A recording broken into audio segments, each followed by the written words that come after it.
All right, we should be good to go. All right. Good evening, everyone. This commissioners meeting is hereby called to order. It was properly advertised in pursuant to the Pennsylvania Sunshine Act. Today is Thursday, February 26, 2026. And we will now begin with our commissioners roll call. Chair Hassan Bennett. Our commission chair, Hassan Bennett, will not be with us today, and he did let us know. We are fully aware, so we will mark this as an excused absence. Commissioner Michelle Enix Kinney.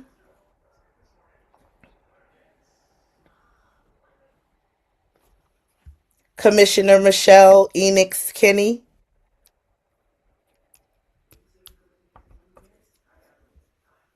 Hopefully, she's not having tech issues. Yeah, I was going to say she may Okay, be. yeah, I was. I like went out for a second. Commissioner Michelle Enix Kenny is present. Good evening, everyone. Thank you, and good evening, Commissioner Enix Kinney. Commissioner Latanya Whitehead. Commissioner Whitehead is present. Good evening, Vice Chair Rockman, and good evening, everyone. Good evening, good evening. Commissioner John Solomon. Commissioner Solomon here. I'm present. Thank you, Commissioner Solomon. Good evening to you, sir. Good evening. Commissioner Gilberto Gonzalez. Commissioner Gonzalez present. Hello, everyone. Good evening, Commissioner Gonzalez. Commissioner Melanie DuBose. Good evening, all. This is Commissioner DeBose. I am present and accounted for. Good evening, Commissioner DuBose. Commissioner Erica Stewart. Commissioner Erica Stewart. Hearing no response for Commissioner Stewart. Catherine, have you heard from Commissioner Stewart regarding any absence on this evening? I have not. Okay. Has anyone else by chance heard from Commissioner Stewart regarding her absence or attendance for tonight's meeting? No. All right. Hearing none, we will mark Commissioner Stewart as absent.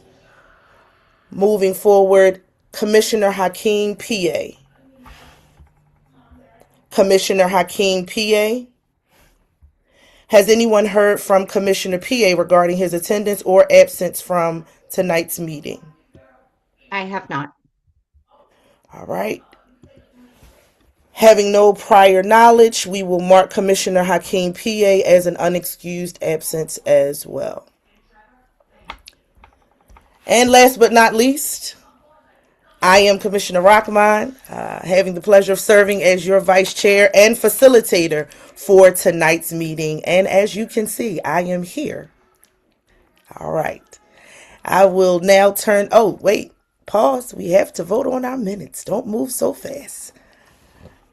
We will now, having access, everyone had an opportunity to view our meeting agenda for tonight. Yes. Yes. All right. Yes. Do we have any concerns, or do I hear a motion to approve tonight's meeting agenda for Thursday, February 26th? This is Commissioner This Whitehead. is Commissioner DeBose, and Oh, I move for the approval of the agenda for tonight's meeting. All right, that was a race to the finish, I tell you. That was Commissioner DeBose with a motion to approve tonight's meeting agenda. Do I hear a motion to second Commissioner DeBose's motion? Commissioner Whitehead, I second that motion to approve tonight's meeting agenda. All right, the motion to approve tonight's meeting agenda has been moved and properly second. All those in favor say aye. Aye. All those opposed say nay. Hearing none opposed, we can accept tonight's meeting agenda into the record. Next, our meeting minutes from our, this is February, goodness gracious, time is moving so fast. From our January meeting, do we have a motion to approve the meeting minutes from our January 2026 meeting? This is Commissioner Michelle Enix Kenny. I motion to approve our meeting minutes from January 26, 2026. Commissioner Thank you. DeBose, a second. All right. I mean, let's get it done. I'm all right with it. The motion has been moved to the floor by Commissioner Enix Kenny, and it has been properly seconded by Commissioner DuBose. Can we have all those in favor of accepting this motion and approving the meeting minutes from January 2026 say aye? Aye. Aye. And all those who oppose, please say nay. All right. The motion has been moved and properly seconded and accepted. We can accept the meeting minutes from January 2026 into the record. At this time, I will turn the meeting over to our lovely Executive Director, Ms. Tanya McCleary. Great. Good evening, everyone. All right, now for the agency report. All right. So the Citizens Police Oversight Commission's mission is to oversee and investigate the conduct, policies, and practices of the Philadelphia Police Department. And so to do that, CPOC currently receives complaints of police misconduct. We receive commendations to celebrate officers who go above and beyond the call of duty. We audit and monitor internal affairs investigations and police disciplinary processes. We sit and vote on PBI panels at police discipline hearings. We conduct oversight of police shootings. We analyze police data. We develop policy recommendations and reports, and we engage in outreach and training. And so why is civilian oversight necessary? And I always love talking about these is because it protects human rights.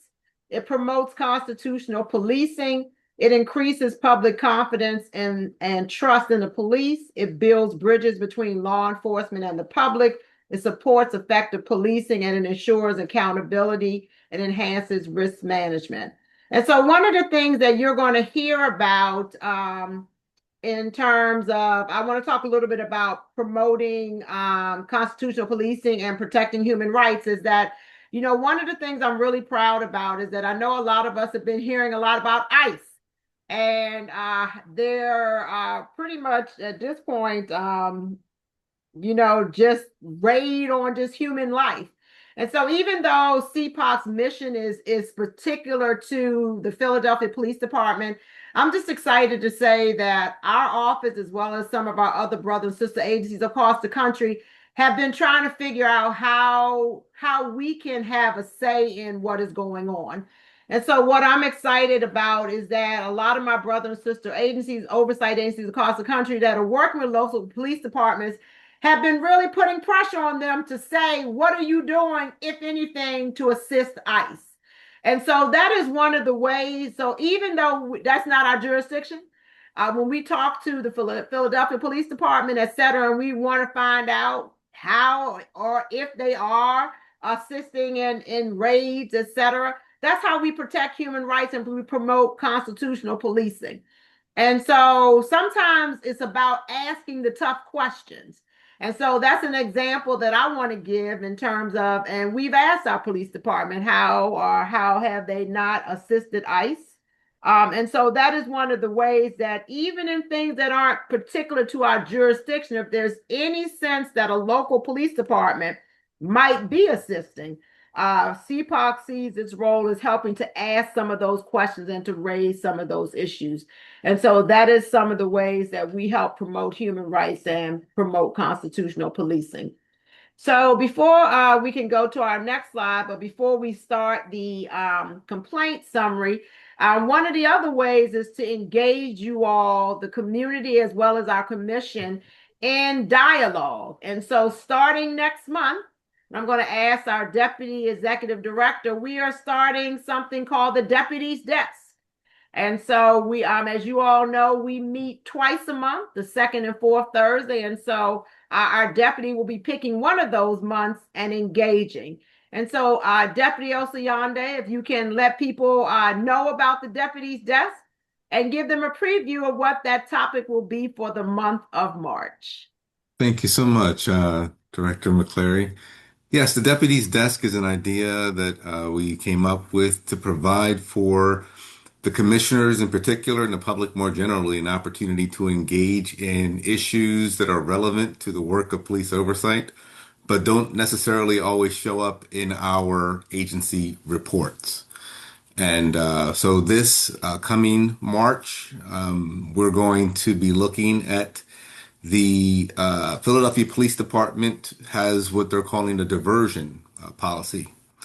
And that diversion policy involves providing officers who are, in fact, found to have made violations of PPD policy an opportunity to be retrained with respect to those policies as opposed to experience the kind of discipline that they would typically undergo.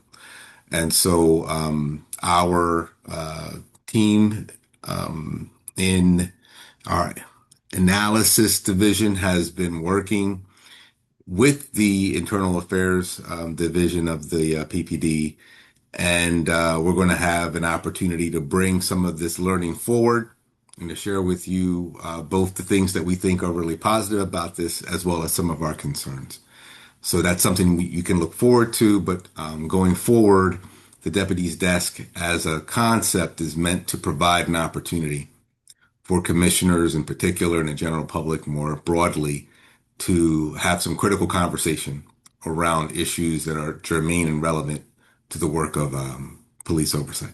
Thanks again, Director. Looking forward to providing that. And so, as we said, that will start next month in March. And so we will be providing our commissioners with a lot of information about that diversion program, as well as on the night of, I believe it's going to be that first Thursday of the month. We will have that discussion. So that's March the 12th. So please join us for that important discussion. And so with that, I'm going to turn it over to Director Guy, who's going to talk to us about our complaints. Good evening, folks. I'll put right now in the chat. We released our complaint report for the month of January 2026, and that is on our website if you'd like to read it. Going to my next slide. I'm just going to walk through some of the different examples of some of the complaints that we received in January and then referred to internal affairs. And these are summaries of these allegations are made by complaints which have not been investigated yet, so they do not represent any findings. First, a complainant was loading his groceries into his vehicle in a store parking lot. Police pulled over another vehicle in the parking lot, which was mostly empty. The traffic stop was conducted right next to the complainant's vehicle. They reported the officer was shoulder to shoulder with them. They felt uncomfortable and voiced his concerns to the officer. The officer responded by telling the complainant to shut the fuck up. Another complaint we received, the complainant runs a center for unhoused individuals. A person came to the center to receive care, but the wound needed more medical attention, so they called EMS. The wounded person said that they did not want to interact with police. The complainant attempted to not let police enter the premise, as desired by the wounded person. An officer forcibly grabbed the complainant's arm and pushed her out of the way. The wounded person asked not to be taken to the hospital. However, police put the wounded person into a stretcher and forced them to leave in the ambulance. Officers at the scene were smirking and laughing and behaving unprofessionally during this interaction as well. Another complainant reported that police executed a warrant at the complainant's home for the complainant's son that does not live there. The complainant was just getting up when the police arrived and was not fully clothed, but police did not let her get dressed privately. The officers were rude and dismissive during the interaction. No paperwork was presented to the complainant before, during, or after the encounter, and the complainant went to the district to report what had happened to get the name of the officers. Officers at the district did not help the complainant file a complaint and told the complainant to file online. Another complainant was pulled over due to window tint. The complainant cooperated and was honest with the officers and informed them that she had recently learned her driver's license was suspended. The vehicle was properly registered and insured, and the complainant requested that their child's father be allowed to retrieve the vehicle to avoid towing. This request was denied by the officer without explanation. After the vehicle was towed, the complainant and her child was left outside in below freezing temperatures. No assistance or transportations were offered. At that point, at no point did either officer take steps to ensure the well-being of the safety of the child despite the hazardous weather conditions. And as we all know, January was very cold. Another complainant child was stopped by police and asked for ID. After being identified, police went through the child's hoodie pocket and pants pocket without consent. The complainant's child is on the autism spectrum and felt that the officers did not treat their child properly. The child was arrested and kept in police custody overnight. After being released and having property returned, the child discovered that items had gone missing while they were in police custody. This is Danny, just a quick question. All of the subjects said December, but these are actually January. Oh, yeah. Sorry, that must have been that's a clerical error. We'll fix that Okay. before we post it online. Yeah, those were all complaints from January. Um, uh, Here's January complaint demographics.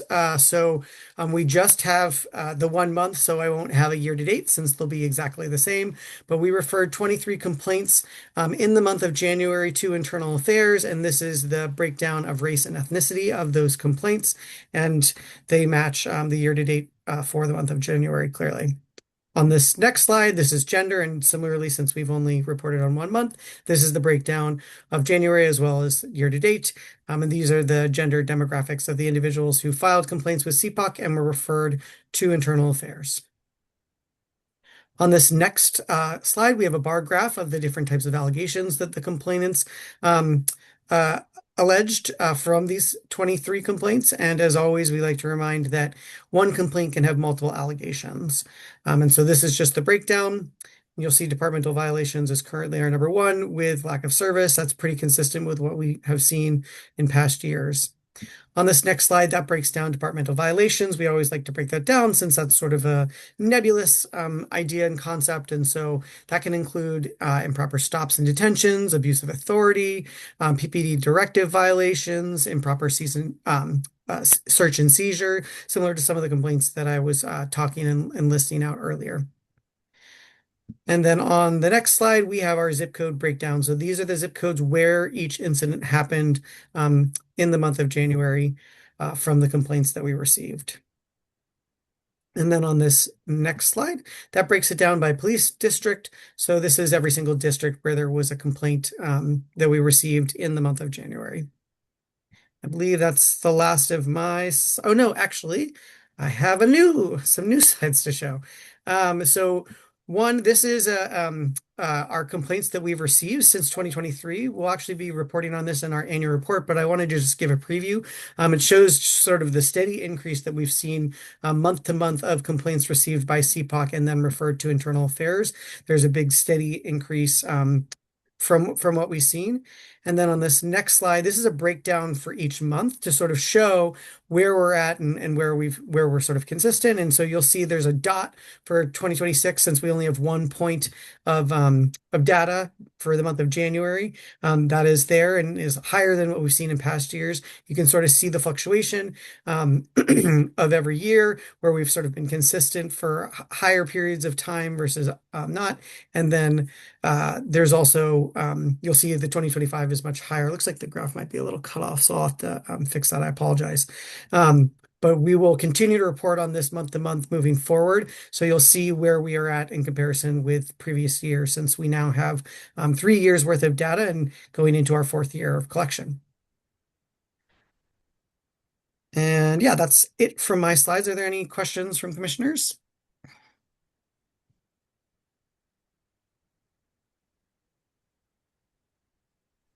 Just want to comment. I really like this last chart. It says a lot. Thank you so much for this.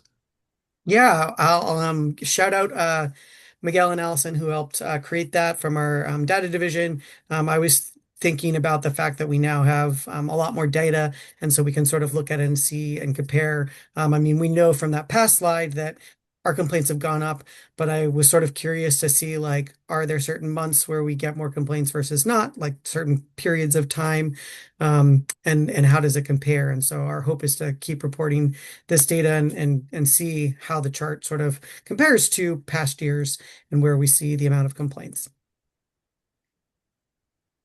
Awesome. If there's no other Danny, question, yep. Danny, if there's a way for you just to help explain the data in that, do you believe, or is there any evidence to show that the increase in complaints is a combination, perhaps, of both CPOC's community's awareness of CPOC as I would well as actual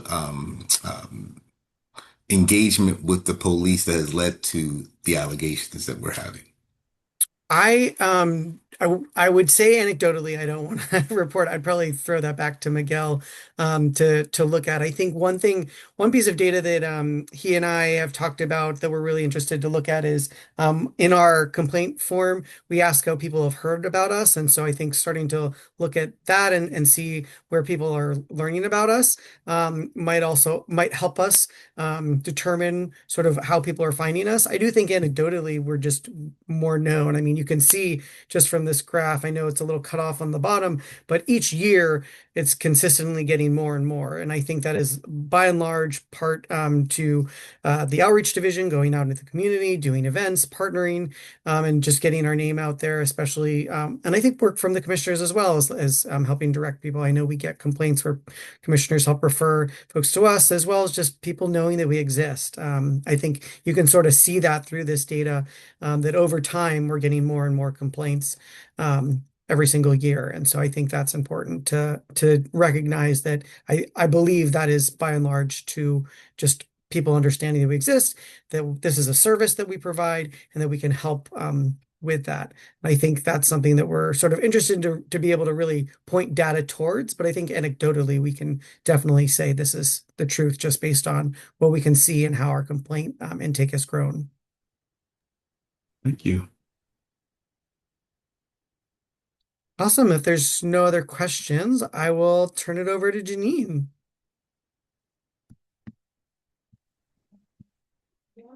Great. Thank you. Hi, everyone. Good evening. So I am here this evening to present on the report that we just released this week. I'll be back next month presenting on the regular monthly auditing data. But as of this week, we released a new report. We released it just yesterday, and this report was all about the complaint and investigation audits that we did in the calendar year of 2024. So while the data itself may be a little bit older, this report is the first report that we've released that details the live audit process. That change took effect in July of 2024, and we started doing the live audits and being able to make recommendations to the department on individual cases. So I thought it was time to release a sort of aggregate report of that older data just to get it out into the world and sort of captured for the record books. So the report, like I said, was released yesterday. This is our second auditing report. The first one was released back in 2024. And this describes the work of complaint auditing and reviews the findings of the investigations that we audited in calendar year 2024. This report is different from the first auditing report in that we make 7 recommendations to PPD about investigative practices at Internal Affairs. And these recommendations are based on what we found in the audits from 2024 and also relate to the things we continue to see in the audits that we are doing. So this really covers some of the foundational work for the foundations of the work we continue to do every day in audits in our division, and makes these recommendations. So I want to go through some of the sort of high-level findings of the report. It is a pretty dense report. There's a lot of information in it. And as time goes on, I hope to be able to do some comparisons between what we found back in 2024 and in more current day data. So there's definitely a wealth of information with the audits that we do, and I'm really looking forward to diving into it in different ways, especially now that we have Miguel on our team and using his expertise. So you can go to the next slide, Danny. So as I do every month, I just want to touch back on what complaint auditing is for any people who are not familiar with it. So a complaint audit in our office is a systematic review and evaluation of an investigation. We do this through a series of yes/no questions, such as was the investigation completed within 90 days as required or as guided by an executive order? Did the investigator interview all PPD witnesses or explain why they were not interviewed? Those are just a couple of the questions that we ask in every case. We check each investigation for quality, thoroughness, and objectivity. And we also collect data on things like the location of the incident, demographics, the officers involved, and the timeline of the investigation. And this all just deepens our knowledge about how these investigations are done and where these incidents are occurring in the city. Next slide, please. Thank you. So as a refresher, our auditing process at CPOC was developed over time to ensure good data collection, consistent reviews, training across our staff, and checking these audits for accuracy. So we used PPD's policies to develop our process. They have a series of policies at Internal Affairs that govern how they are supposed to do these investigations. We also looked at how other oversight offices nationally and in the city of Chicago do this type of work to be kind of up to speed on how this work is typically done in other places. Next slide, please. So for the calendar year of 2024, we reviewed a total of 357 investigations that involved 687 PPD personnel, and we reviewed 1,146 individual allegations that were investigated in those cases. So very high volume of work, and that continues to be consistent to this day. Next slide, please. These two graphics just break down some of the basic incident data information about what we were looking at. As you can see, these two graphics are showing the number of cases that took place in these different districts around the city, just a map version and a bar graph representing the same information, just presented in two different ways. So what's interesting about the data we collect in this about the district of occurrence, it can be really useful to understand where these complaints are happening. But we know that not all misconduct is reported. And so if there are certain areas of the city where we're seeing fewer complaints being made, does that mean people don't know that they can file a complaint? Are they not interested in filing a complaint? It allows us to ask other questions about the complaint process in general. So it's data that can be used in different areas of our office. Next slide, please.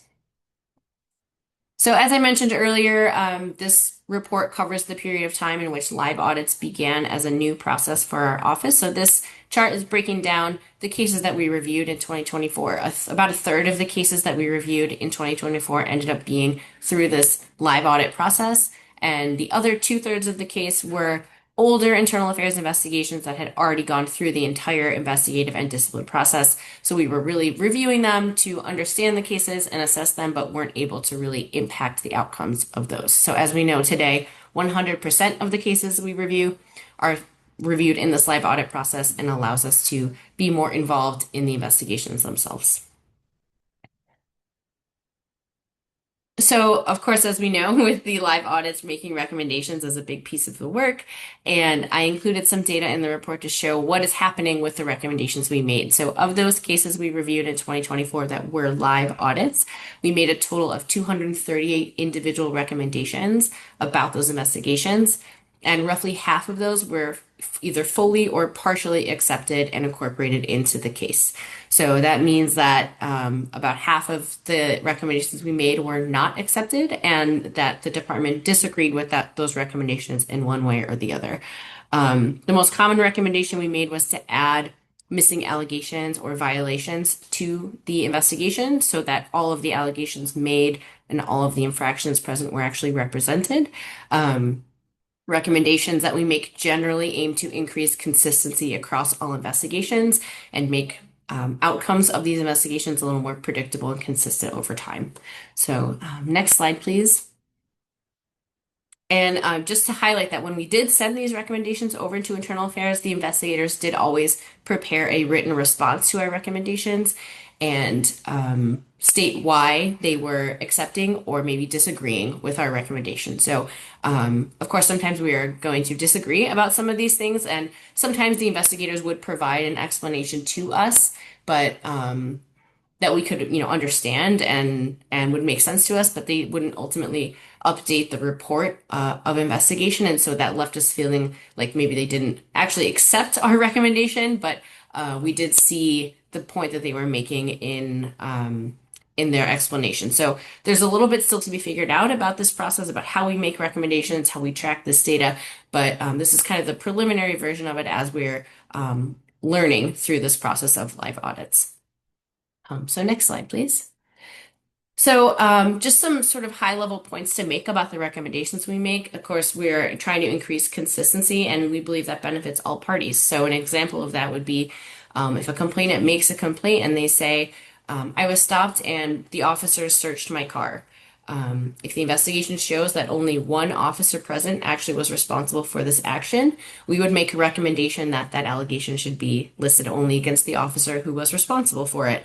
The investigation is meant to determine the facts of what happened, and we think that should be really clearly represented in the outcomes of the case. That's not always what happens with these investigations, and so we're trying to make it that so that outcomes are consistent and predictable for officers. They trust that if an allegation is made against them that is unfounded or they didn't participate in, it's not going to be held against them, and that complainants can trust that officers will be held accountable when they do violate a certain policy. So making sure officers are held to the same standards across all investigations. Outcomes shouldn't be dependent on which investigator gets your case or which supervisor reviews it. Everyone should be held to the same standards across the board. So that's really what we're after with all the auditing that we do. Next slide, please. So just some highlights from some of the sections from the report and some of the findings and the data we collected.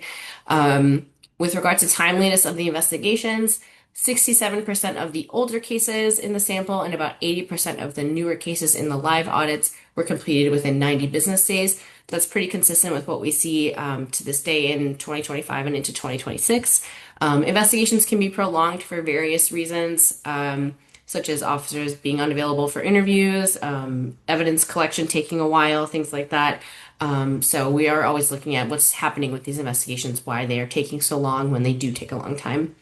As far as officer identification goes, in 92% of the cases in this sample, we found that investigators exhausted all resources to identify subject officers properly, which was a good statistic to find. Next slide, please. So in 20% of the cases in the sample, our review of body-worn camera footage added allegations or violations, meaning we felt the investigator didn't properly pull out all of the allegations and violations present. And we would make recommendations to rectify that. And in 90% of the cases, investigators obtained audio or visual evidence before it got deleted. So that's, of course, a good thing. We know video footage surveillance isn't retained forever, and so investigators making all efforts to do that in a timely fashion and get the evidence that's available is very important. Of course, sometimes complaints are filed months or years after the fact, and it can make obtaining this evidence impossible. So some of the cases would fall sort of into that category. And so it seems that most of the time, almost all of the time, investigators are in a timely way collecting this evidence. Next slide, please. As far as interviews go, we found that in 39% of the cases we looked at in the sample, investigators didn't all ask follow-up questions that they could have in officer interviews. We know these officer interviews are really important for determining not only what happened, but why an officer took a specific action that they took. And that really is important in determining if their actions were in policy. So that is something we are looking at and finding there could be some improvement. In 85% of the cases, investigators interviewed all officers or explained why certain officers were not interviewed. So that's always helpful to see when they can provide an explanation for the choices that they made in their investigations. So in just about 80% of the cases we looked at, the findings of the cases were logical and reasonable based on the evidence presented. We always want the evidence and the conclusions to match up in these cases. And if we found it didn't match, we would make recommendations about that. And in 84% of cases, allegations were listed against the correct officers based on the case file materials that we reviewed. An area for improvement that we found in the sample and continue to find perhaps to a lesser degree now, in 45% of cases, we identified some additional allegations or violations that were present that were not addressed in the findings. So recently, Internal Affairs has begun to capture these violations more consistently than they were at the time that we began the live audit process. So that has been a way that I've really been able to tangibly see our impact to these investigations and see how they are changing how they do things based on the recommendations and the feedback we give them. So that's been really positive for me. So the next couple of slides just detail the recommendations that we did make to Internal Affairs about their investigative processes.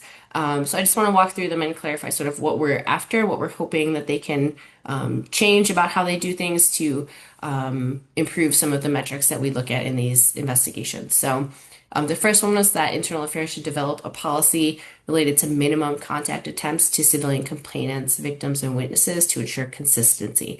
So this is about ensuring investigators, no matter what type of case it is, no matter what type of complaint, that they are having some threshold for contact attempts to complainants. We know statements from complainants can make or break an investigation. And if one investigator is making one phone call to someone and maybe they couldn't reach them or another phone call doesn't get them contact, they should have a set amount that they're required to hit so that they're being consistent in how they're reaching out to people.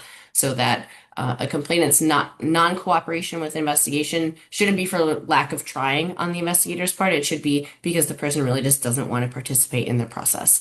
This is something that I encountered when I was an investigator back in New York at the Civilian Complaint Review Board there. Looking at cases like this, we always had a set limit of contact attempts we had to make at a minimum to be consistent across all cases. The second recommendation is about developing a policy related to civilian witness statements that instructs investigators how to assess independence and credibility and how to consider witness statements using the preponderance of the evidence standard. This comes up not frequently because there are not often civilian witnesses who participate in investigations, but having a policy for what relationships between civilian witnesses, what they mean, how they impact an investigation, how investigators should be determining who is credible and who is not. I think having a clear policy about that or clear training would be really important for cases where there are a civilian witness who participate. Because witness statements can be a gold standard for evidence at times. And so understanding how to assess those things like independence and credibility can be very important. Next slide, please. So recommendation 3 is about summarizing body-worn camera footage and having a policy that is requiring accuracy in transcribing body-worn camera footage and making sure that actions taken by all parties involved, relevant allegations, are accurately represented. So we see sometimes where an officer's statements may not be accurately represented, and then we watch the body-worn camera footage, and it's like we're watching footage of a completely different incident than what we are seeing described in the report. So making sure that things are being accurately transcribed is very important for being able to trust the evidence collection and the evidence present in a case. Recommendation 4 is about recording interviews at Internal Affairs. That would currently they do not record audio or video record any statements at Internal Affairs, and investigators are live transcribing and typing into a computer as the officer or the complainant is giving their account of what happened. I've been present for those interviews. It does not really allow for the free flow of information, can make asking follow-up questions difficult, and is not a very natural way to have a conversation and really collect information. So that's the recommendation that we're making with this report. Next slide, please. The fifth recommendation is about developing a policy related to virtual interviews for civilian complainants and witnesses to increase accessibility and efficiency. Internal Affairs is located up in Northeast Philadelphia, very difficult to get to if you do not have a car. And we are living in 2026 where Zoom interviews should be very much a part of a policy to allow people to participate in an investigation if they wish to. So we are hoping to see some modernization when it comes to allowing for that type of interview process to occur. The sixth recommendation is for Internal Affairs developing clear guidance for investigators about allegation findings to ensure the findings are used consistently across investigations. We see some confusion across investigations with definitions of findings and how findings are used, and just, again, increasing consistency across these cases is what we're after. Next slide, please. This will be our final recommendation to develop a policy that instructs investigators to include relevant policy excerpts to list whatever policy was at play in a case and show how an officer's conduct violated or adhered to the policy. This is a pretty basic piece of writing an investigative report and coming to findings, and is missing sometimes from cases and can make it difficult when a case gets to the discipline stage of the process where they are trying to read between the lines and are not really clear on how somebody violated a policy. So that is something we would like to see in cases going forward. So next steps from here would be working with the department to determine which recommendations from the report they agree with, assisting with policy development where possible and where appropriate. So I think that's the end of my slides, but I think just to sort of summarize this report and this process, I think this has been a great way for CPOC to move forward with oversight. This was a big change to how oversight is done on a day-to-day basis with the department. And we've definitely learned a lot. I think the department has been a pretty good partner when it comes to working through the kinks with this process and being open to our feedback and participating. So that's been really positive. And I'm really excited to see what we can do with all of this data we collected going forward and continue to make improvements to how these investigations are done. So a lot of work went into this from our team. The day-to-day work of doing these audits can be very, very time-consuming and strenuous. So always want to shout out to the team for doing this work every day and really being in the weeds when it comes to this stuff. So I think that's it for me. I'm happy to answer any questions anyone might have. So I'll stop talking now. Do we have any questions from any commissioners?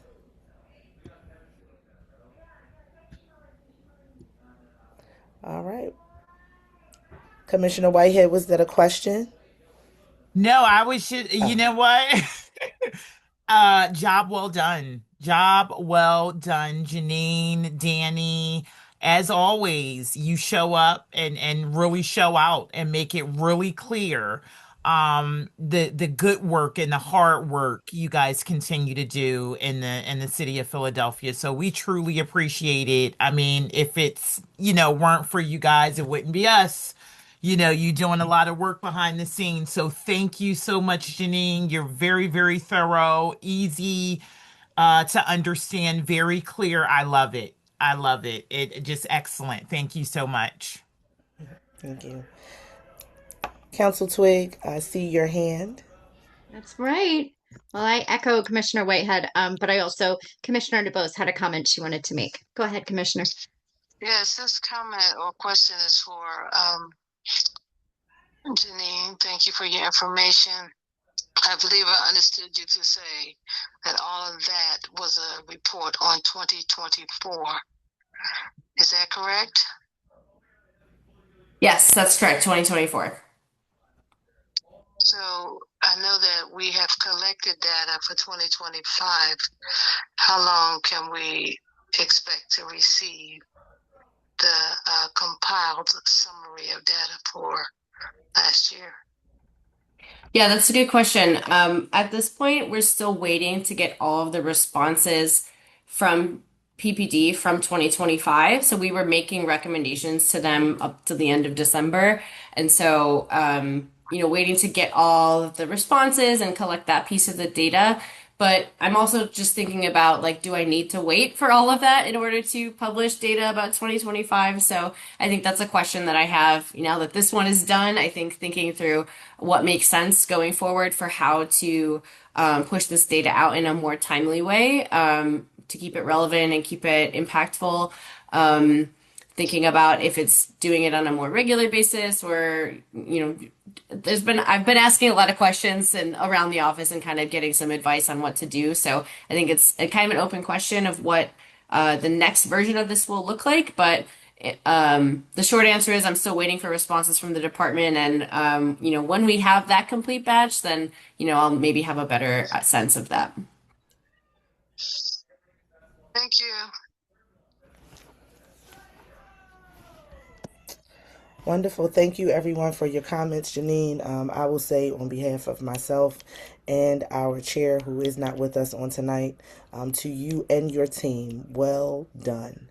Preparing an audit is not easy, and certainly preparing an audit with data from the Philadelphia Police Department can be a challenge of its own. So I just want to say to all of you who had your hands in this, collecting the data, processing the data, and then compiling this audit, thank you, thank you, thank you. We truly do appreciate you all. All right. Well, I think that brings us to our public comment moment. But before we Mr. transition there, Rothline, I did have something that I wanted to I, say. I was getting ready to turn it over to you, but I mean, we're just on it tonight. No problem. Snatch it. Just snatch it. Why don't you? Great. So my staff and the commission probably won't be shocked that I will make this comment that I think a lot of you know that we are getting ready to start to get back into the bargaining position around independent investigations, and I think that this auditing report shows why we should have them. That it is our team that is catching things, that is pointing out things that IAD is doing in terms of their investigation. So if we had them from the beginning, we wouldn't be having to play catch up on the end because we'd be catching all of this from the beginning. And so I just want to toot our own horn because sometimes this is not the time to be shy and vote but I want us to say that this I hope the community sees that this puts us well in position to be able to do our own independent investigation. So whenever I get a chance to say that, I will say that. And so, so I please jump in there to the community, read this report, look at the thoroughness of these audits. And so, because we will be back in the fight in the fall, get onto the term sheet so that we can fight again for independent investigations, which 500,000 of you plus wanted us to have. So I wanted to say that.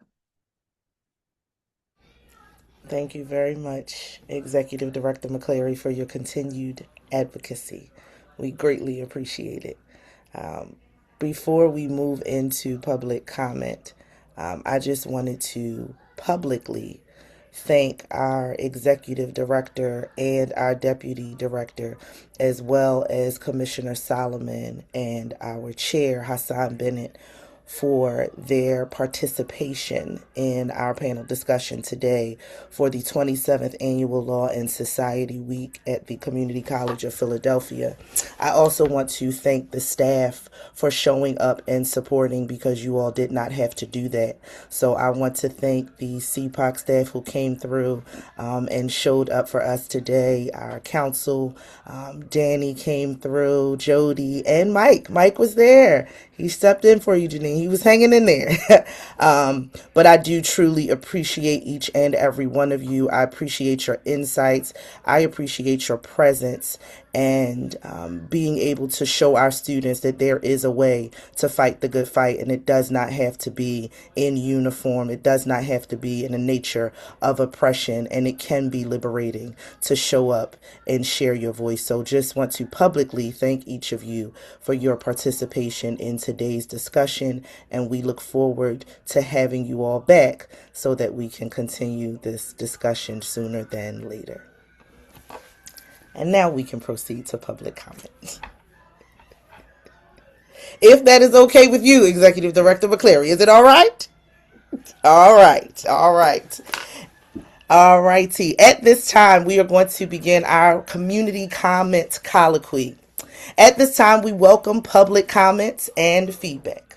If you would like to speak, please tell us now by raising your hand using the raise hand feature on your Zoom or sending a request in the chat with your full name.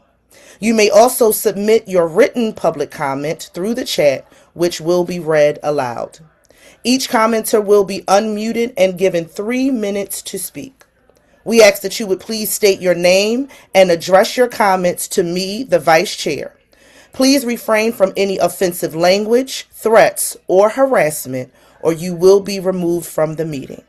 While we appreciate your input, we may not be able to respond to your questions or comments immediately. Every attempt will be made to follow up with you via phone or email after tonight's meeting.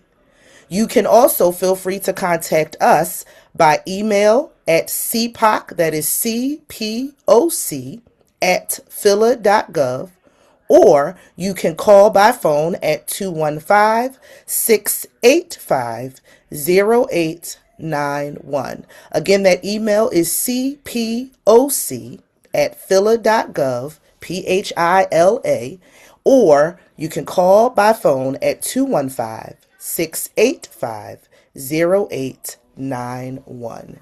And Danny, do we have any public comments for tonight? I don't see any hand raised and nothing in the chat. I'll give it a moment and just take a second to read aloud. There's a lot of CAP PBI hearings that are happening in the month of March. So if people are interested in attending or observing any of them, they're March 2nd, 11th, 12th, 16th, 25th, 26th, and 31st. And those are all advertised on our social media and website and should be in the agenda for this evening. But I don't see any hand raised or chat questions since reading that. All right. Well, thank you so much for providing the dates for the PAB hearings for us. And also, I want to shout out Damon Green for joining us. Damon had the outside swag table, and he was signing up students for CPOC emails and newsletters, and it was a great time of engagement. So I just want to acknowledge all of you and the role and the part that you played on tonight. Well, I'll share also Mia from Janine's team and Miguel, our new data oh, director, yes, will they also were be there. there. Yes, Mia and Miguel. Sorry. Thank you, Danny. Of Thank you course. so much. Yes, they were there. And I did see Miguel almost signed in as a student, which was really funny. He was ready to sign in and report that he was there, Janine. He was ready to sign the paper and tell my professor I was here. But yes, a time was had, and again, we really do look forward to continuing this relationship. Our students are like, "Are they coming back? When can we bring them back?" So I'll be sending over some dates to you all to see when we can continue this conversation in the future. Well, we have come to the time where we must say goodbye. As much as we love to be here all night. So, do we have a motion to adjourn tonight's meeting? This is A Commissioner motion. DeBose. I move for the adjournment of tonight's meeting. That was Commissioner DeBose with a motion to adjourn tonight's meeting. Do I hear a second to that motion? A second motion. I second the motion. Commissioner Gonzalez. Thank you, Commissioner Gonzalez. The motion has been moved and properly second. All those in favor of adjourning tonight's meeting, say aye. Aye. Aye. And we should have none opposed, but if there are any opposed, speak now or forever hold your peace. All right, that's what I'm talking about. We have successfully completed another meeting. Thank you all for coming. Thank you to our commissioners for your continued dedication and to our amazing staff over there. Thank you all for continuing to make this a seamless flow of information and engagement for our community members. We greatly appreciate you and would not be able to do this work without you successfully. So have a wonderful, wonderful rest of your evening. To our public, thank you, because we do this for you. And you all have a great, wonderful night. And we will see you in March. Have a good one. Our next meeting is March 12th, for the record. Thank you, everyone. Thank you, Danny. Take care, everyone.